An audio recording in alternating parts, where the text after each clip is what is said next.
Hey guys, I've been really deep in the trenches over the past 48, 72 hours, to the point where I kind of exhausted myself mentally, digging and digging and digging. But I came out with it with a little bit more clarity after the confusion, because the more you dig into this kind of stuff, the more you're looking for simple solutions, you're going to find more complicated stuff that you start going down some rabbit holes.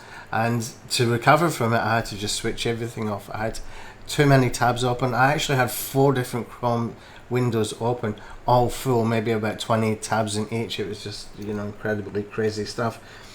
Anyway, at the end of that, here's what we got.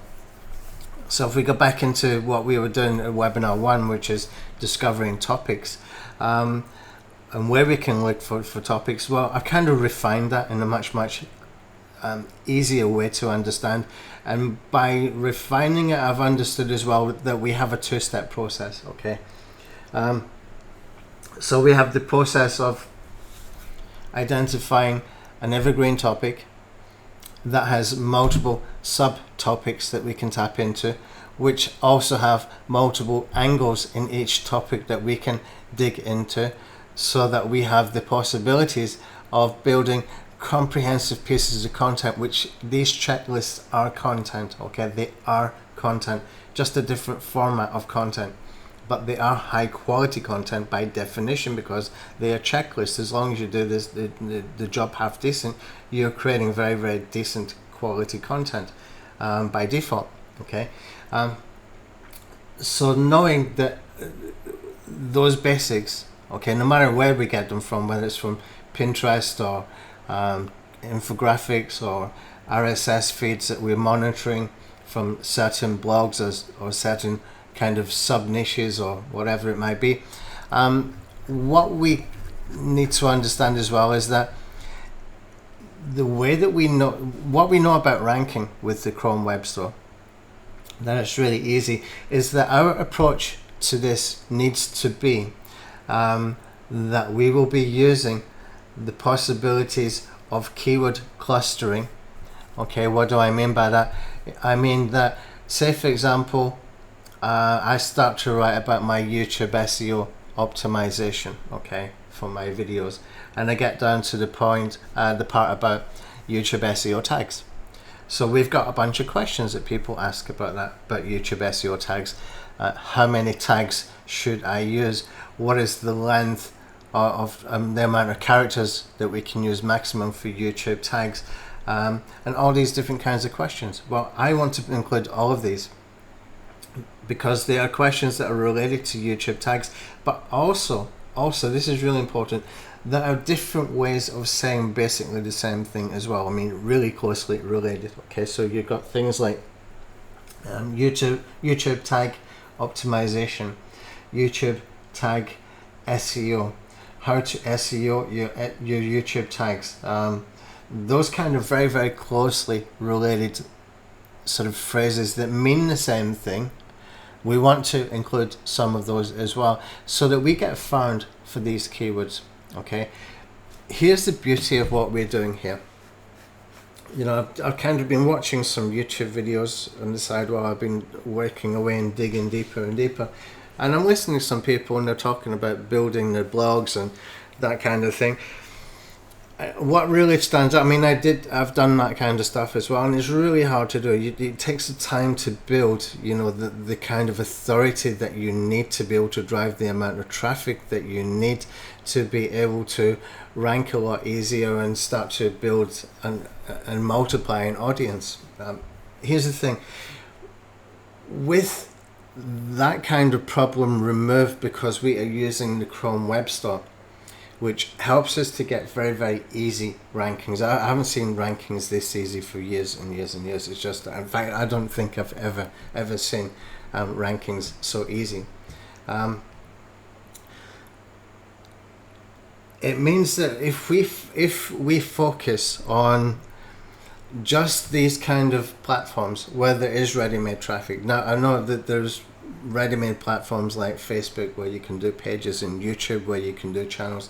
I'm talking about ready-made platforms that are like fish in a barrel kind of traffic magnets. Okay, let's call it traffic magnets, audience magnets. Okay, so we've got places like medium.com will rank really well. I mean, really fast and really well.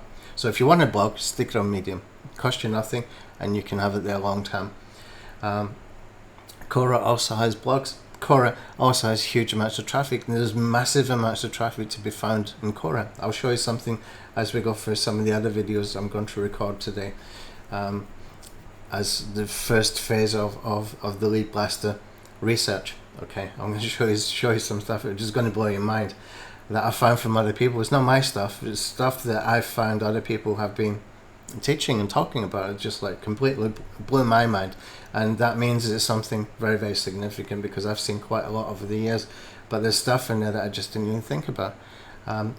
It just goes to show that you don't know what you don't know a lot of the time, and it's great to be able to have that time to go and dig and dig and dig and come out of it at the end of it just mind blown, but huge amounts of ideas and huge amounts of inspiration and motivation, and that energy that comes with it, that you really just want to dive in and start doing stuff. Okay, that's kind of where we need to be, and that's how you get rid of the overwhelm as well, because it's easy to feel overwhelmed until you get inspired. Once you get that sort of burning inspiration inside you, you feel that energy to get stuff done. The overwhelm goes. You just needed some clarity, that's all. You just needed some motivation, that was all. The overwhelm is because you're drowning. Okay, and sometimes you can drown your way out of it. You can just keep digging like I did, and come out of it the other side, just thinking, wow, we've got so many ideas here, now I need to break them down, but this one here really stood out. I need to do this one, and I need to do this really fast. And then you start to think about it, ponder on it, and by the time you've really sort of come up with 3 or 4 ways that you can implement it right now, you feel that energy. You just got that energy, and you feel like just jumping in, and that's where we all need to get to. Okay, so kind of sidetracked myself again. Anyway, so what I'm going to do is I'm going to cover some things about the content. Okay, but bear in mind when we're going through this, then no matter what resources I'm going to show you, and these are the best resources I've found so far. Again, I would say it one more time. We don't know what we don't know. I might come across something else later that completely changes all of this, but this is what I found so far in about 3 days, really digging deep. First one is the RSS. I'll show you a very quick and easy way that we can set this up. In fact, I'll even give you an OPML file for Feedly that you can use for free with the free Feedly account, so that you can monitor some hundreds of blogs, okay, within the marketing niche, within recipes niche, within all different kinds of niches. Okay, I think you can use it for free. I eventually decided to go with another one called FeedSpot, which is like $19 a month. Okay, you don't have to do that. I've got some free ones that you can use as well, and the reason I did that is because they've already got resources there that I can tap into, and I don't need to keep that membership forever. Okay, I can just use it, get all the ideas within a month, and back out again. Okay, and the other thing that we need to bear in mind as well, even probably before we even get into this, is the type of content that we can use, because the ideas that we can get from here, okay, about the topics and the subtopics and the angles of those subtopics. What do I mean by that? Say, for example, I'll talk about it. The topic is email list building, and then we have the subtopic of email list building with giveaways. Okay, and then we have angles on that. Well, there's multiple ways that you can do giveaways. For example, you can do giveaways via Facebook Messenger with ManyChat. You can do giveaways via using tools like UpViral, where it's referral marketing. You can do giveaways where it's like Chrome extension checklists, where people can come and use anytime they want for free. You can do giveaways where it's like WordPress SEO plugin, for example, like I've got with my WordPress RSS plugin and my YouTube RSS plugin and my YouTube. I've got 2 YouTube different RSS plugins. One generates feeds, another one does some sort of ninja syndication stuff. All of this is different angles around that subtopic. Okay, that's what I'm talking about, and this is where we can put this into a checklist and come out with really good high quality content to give people ideas, so that when you know, they have given us the email address, it gives us that possibility that we can go and follow up with them, give them useful information. And as we're giving them useful information, we're building that kind of know, like, and trust factor. At the same time, when we release the next one, which we're going to do, what we need to do pretty quickly, so that we can cement, we want to cement at that point, okay, that relationship, or cement that persona.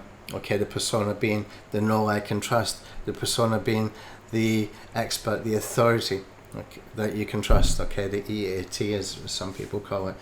Pretty much the same thing. Okay, but by the time you have done the second one, and they think, and they look at that and think, whoa, that's really cool.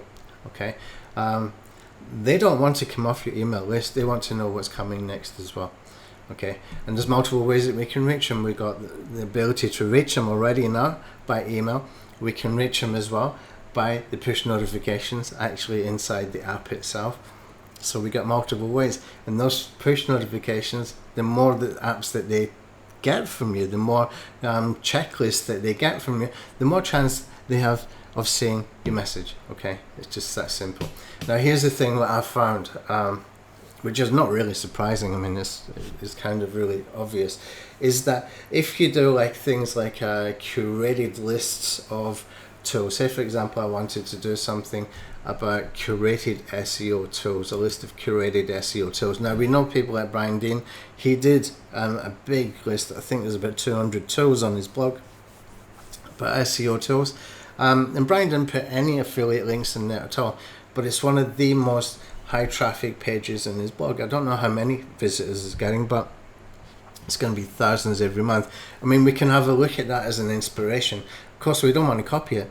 What we can do is we can break it down into sections, and you can do multiple of these apps. So for example, I could have curated SEO tools list for tools that are for doing local SEO, and I could have another list of tools that are for keywords, keyword tools and backlink tools and stuff like that. Okay, I can even break that into sections where you can get free trials. I can break that into sections where you have free tools. I can break it into sections where you have recommended sort of mid-priced tools like $20 to $40 a month, and I can break it into sections where it's more high ticket but more comprehensive tools like Ahrefs and SEMrush and things like that. So you can actually break this down, and you can make it really, really useful resource, and at the end of it you can put some other recommendations as well. Like, why don't you get this $10 plugin from a company called nTopic, who give you this plugin you can put into your site. You pay them $10 a month, and every time you go to write a blog post, then they're going to give you the keywords that you need to put in there, so that you're very, very, very much on topic. And we're not talking about LSI keywords. What we're talking about here is like topic keywords, okay, which is kind of, it's a different thing. Okay, and that by the time you have got that into a blog post, and by the time you've got that information into a blog post, you have saved yourself a lot of research time, because this just works straight out of the bat. Okay, you got those kind of things that you can do, and you can upsell, and you can make affiliate commissions and all that kind of stuff as well.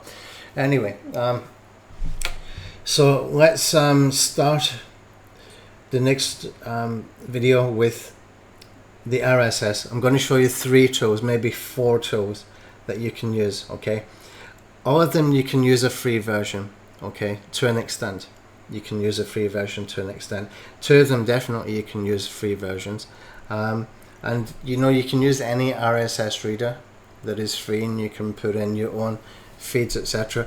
What I will show you though is how we can speed that up and have ready-made lists, and I'll give you ready-made lists that you can actually import into feedly.com if you want to use Feedly. And there's also other tools like desktop tools as well that you can use that I'll mention, but I'm not actually using them myself, and we can cover that as well. Anyway, thanks.